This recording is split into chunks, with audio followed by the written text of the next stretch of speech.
everyone. Anthony Lombardi for the Ball State Daily News. Back again this week with David Polaski. David is the chief football reporter for the paper.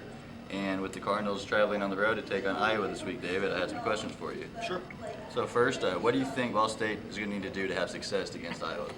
Well, to start, I think they need to get off to a fast start and take an early lead against Iowa. Looking at how that game could start, if they can get out to an early lead, then they can control the tempo throughout the rest of the game.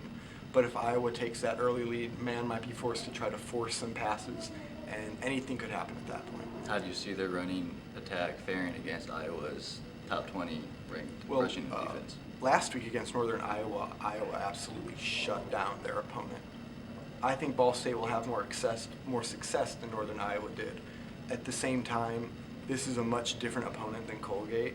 Banks and Edwards will definitely have success, but not the sort of success that they had last week. I think that would be expecting a little too much out of them. On the defensive side of the ball, safety Deshaun Hurley towards ACL. Who's going to step up and take over for him? It'll be Martez Hester, and luckily for Ball State, they actually do have depth at that position.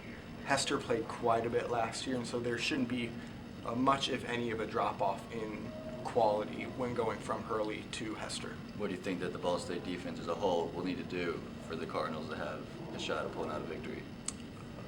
For them to have a shot at pulling out a victory, I think that they're going to need to force turnovers, to be totally honest. Iowa is one of the best opponents that Ball State has played recently, and in order for the team in general to have success, the defense is going to need to get quick stops, force turnovers, and set up short fields for the offense to be able to get the ball in the end zone and get points on the board, not just quickly but consistently throughout the entire game. Do you have a prediction for the game? I think that it'll be a close game.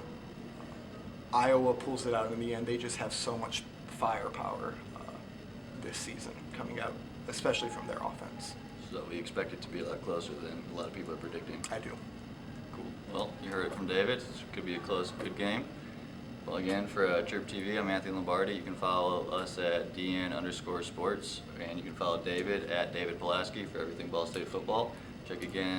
Check back with us again next week when we preview Indiana State.